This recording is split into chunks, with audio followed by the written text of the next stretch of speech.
Welcome back, guys. In this video, I'm going to show you how to paint Vanspeed Capsules. These are glued to the side of your van and to expand your sleeping width about 11.5 inches. This lets you sleep widthwise instead of lengthwise, which frees up room for counter space and storage. If you use code LUCAS10, you get 10% off everything on the Van Mart, and I'll link that below. Let's get into it.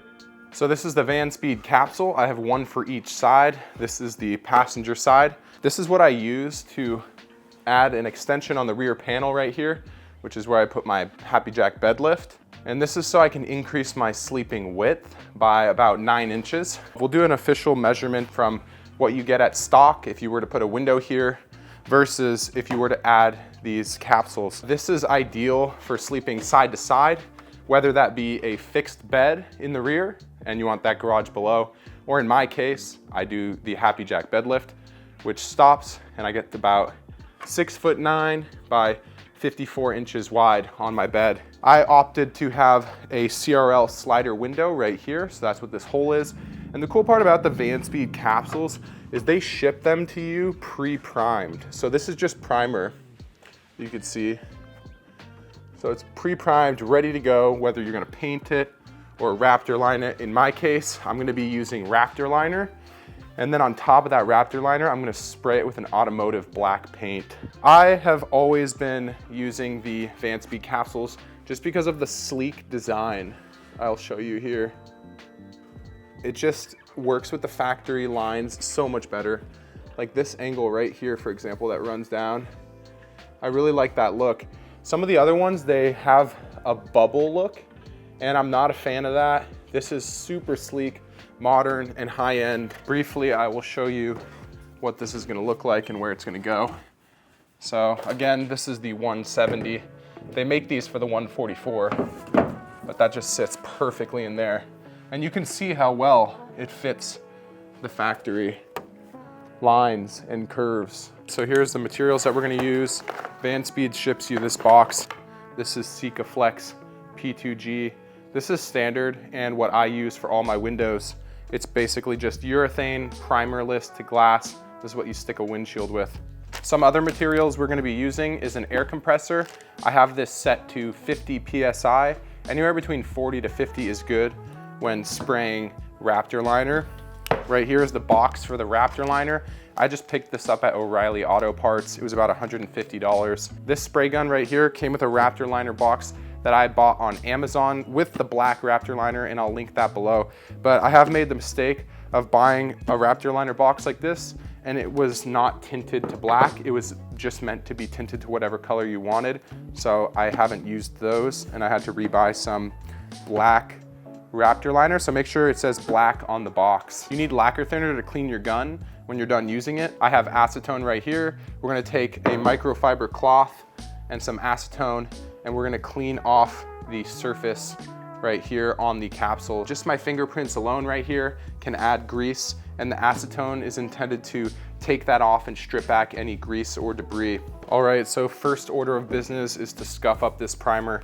You can see it's really glossy and way too smooth. I have 320 grit sandpaper, that should be enough. If you have Scotch-Brite, that also works. But I'm just gonna be lightly scuffing up this paint. Make sure to get every single nook and cranny on here, especially this little seam right here. Just fold the sandpaper and run it in the seam. All right, and this is the part that last time I failed to prep. So this flange right here that runs the whole perimeter of this capsule is what we're gonna stick our urethane bead to. And I didn't sand this down prior on the last one, which resulted in a failure in the connection. Luckily for me, someone moved this out of the road. I won't be painting this. I'm just gonna clean it. This should remain clean before the install. So now we're gonna shoot this off with an air compressor and then clean it with acetone. Make sure to wear a mask. This stuff is unforgiving. Now that this is blown off, I'm taking acetone and a white paper towel or a white rag, because the acetone will release color onto here if you use a colored rag. So I'm just gonna pour this in here. And then I don't want this to pool up or release the primer, so I don't have that much on the paper towel. But basically you wanna make sure to get every single bit. I'm just gonna go back and forth here. Now that we clean this with acetone, I'm just gonna take a dry microfiber towel and do one last sweep, and then we're ready to paint it. This is to get any last piece of dust. And now we're ready for paint. Let's see if you can see the scuffs here. This was very smooth. We scuffed it up, we cleaned it with acetone, and now it's ready for the Raptor liner. So now that both of these capsules are prepped and ready for paint, I have them laid out on cardboard. When I go to spray this, I'm gonna start with the crevices and the hard to get areas, and then I'm gonna move on to the bigger surfaces. The first coat I spray is gonna be pretty thin. I just want it to cover like a base coat. And then I'm gonna let that dry 20 to 30 minutes, and then I'm gonna come back and do a heavier final coat. Here we have the color and the hardener. So I'm gonna mix the hardener into the color, and let's see how much I'm supposed to do here. So actually the cup has a fill line. It says 8 ounces. I don't know if you can see that. 8 ounces right there. So I'm gonna fill up the hardener, 8 ounces, and then I'm gonna open up this cap, pour it inside, close the cap, shake it up.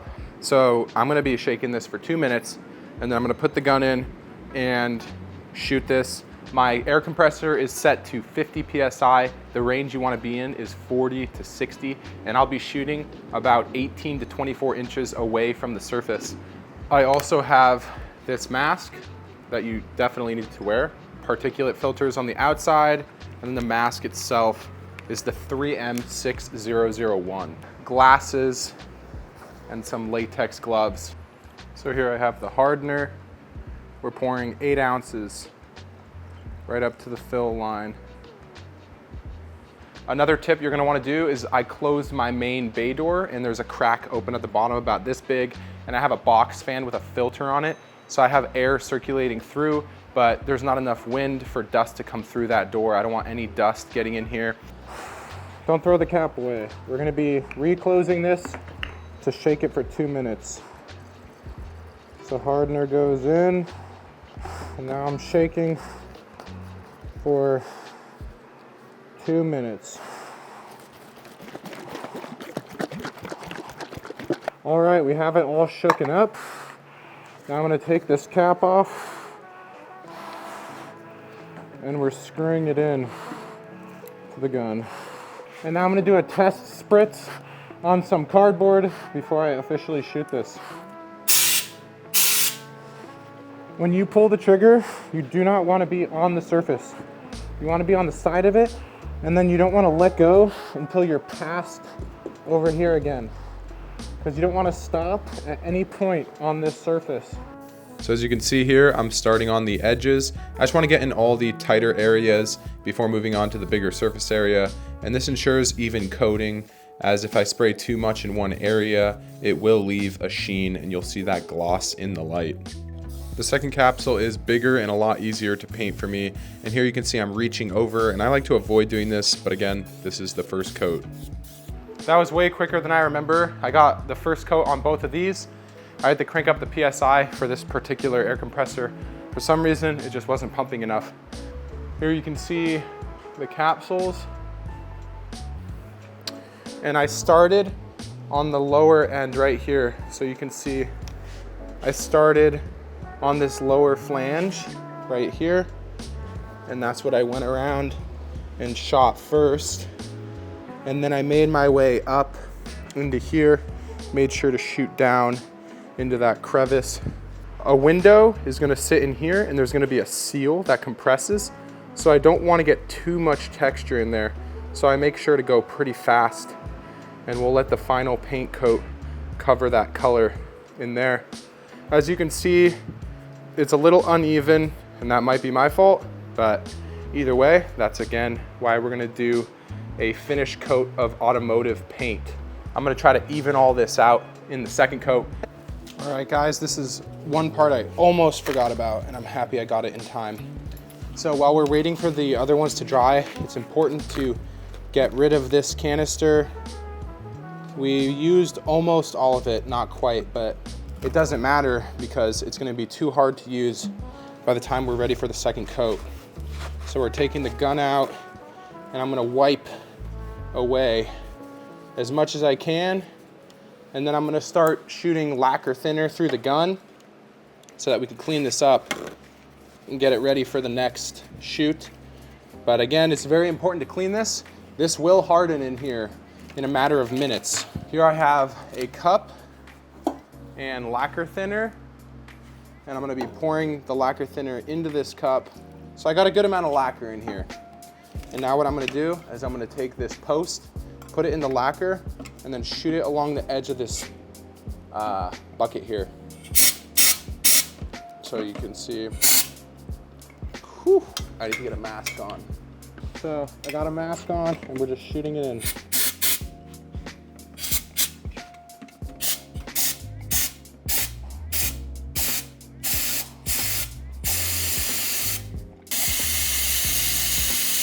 You want to shoot until what comes out of the gun is clear. So I shot everything in the cup. Now I'm going to untwist this rod. I'm going to put lacquer thinner on the towel, and then I'm going to clean these threads out. That's very important so that you can get this to screw back in. The tip of the gun, I'm going to clean as well. And then in here, I want to get that. I actually pour lacquer into this hole and then plug the tip here. I want that to sit for a second. And then I'll shoot it upside down into the bucket. And then I'll leave some in there, come back in with the towel, get it out of these threads that run right here, that screw into the bottle. One final tiny bit, not too much, just a little bit, just to show me how well we got this cleaned. So that is how we clean this gun. All right, I got the second bottle shaken up and ready to go, so I'm gonna plug it in. So we have moved on to the second coat, and I take this one a lot more serious, so I'm standing on the table to ensure that that coat is applied evenly. All right, so the second coat for both of these is done, and I went ahead and cleaned my gun again in the same fashion. Oh, one thing that was funny, so I had this fan on the whole time with a filter taped to the back of it, a very cheap but yet effective air filter. Look at that. Before I did this, it was just a little brown, and now it's black. And the camera is picking up a lot more of the imperfections than I can see with my eye. You can see the texture is really nice. This one came out nice. All right, so something cool happened in the middle of this process, actually. I got a call from Duran at Vanspeed, and he said that he's gonna set me up with an affiliate link for these capsules, so you can get 10% off of these capsules if you use my code. I don't know what that code is yet, but I'll let you guys know. Maybe I'll have it right here for you. And my code is actually gonna give you 10% off anything from their website. They got roof racks, side steps, ladders, you name it. They got some really cool stuff on there. So before I handle these, I'm gonna let these dry for 24 hours. You can see the texture is super minimal and smooth.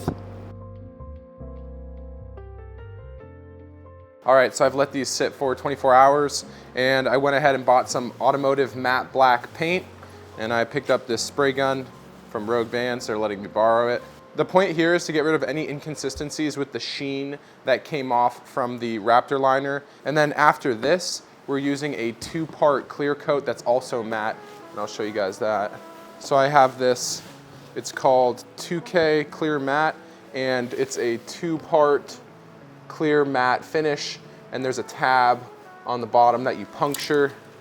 You take this red dye on the top, you attach it to the bottom, you push it down, and then you shake this, and now you have a 2-part clear coat. I'm gonna probably be doing 2 coats of this black, waiting 10 minutes to dry in between each coat. And then after I wait, I would say probably 30 to 40 minutes after that second coat, we're gonna go ahead and apply this 2-part clear coat. Yeah, this stuff is fairly toxic, and you wanna take it seriously. You also wanna make sure you have good airflow going outside of the shop. So I have my vent fan going, blowing air and I have the shop door cracked open.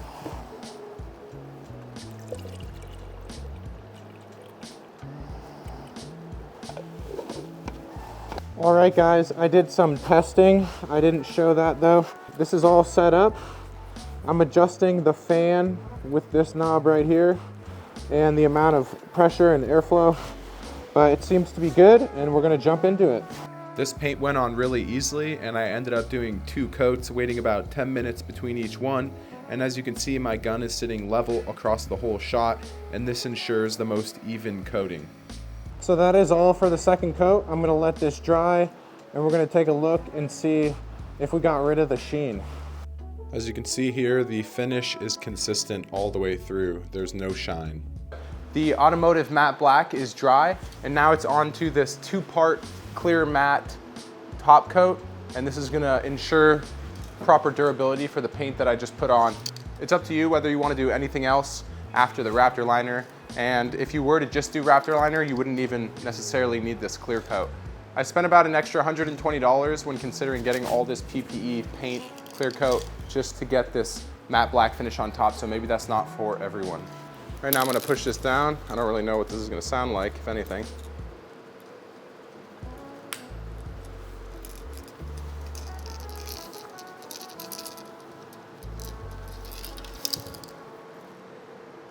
So I pushed it down all the way. I didn't hear anything. I don't think I'm supposed to hear anything, but it's a lot more flexible now. I'll put you in it. This is Nick, SoCal Custom Vans. You can check him out. It's beautiful. That looks really good. Yeah, I'm stoked. I know, I didn't even want to do top coat either, but it's because the paint was one part.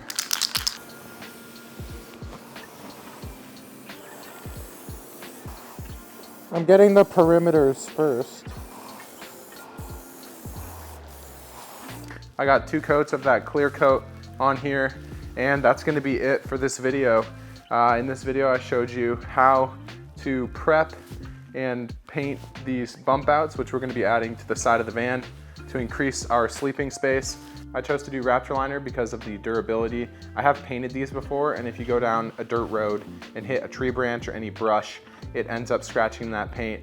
And with the Raptor liner, it's super durable. It's meant for truck beds, and with that top paint coat too, even if you scratch through that, you're gonna have the black Raptor liner below that. If you guys have any questions about this process, feel free to leave that in the comments below. I'll answer any questions you need. Hopefully in the next video, I'll be cutting in all of my windows, and that is also when I'll be attaching these to the side of the van as well. That'll be a separate video where I cut all of the metal of the van. I'll see you guys. Peace.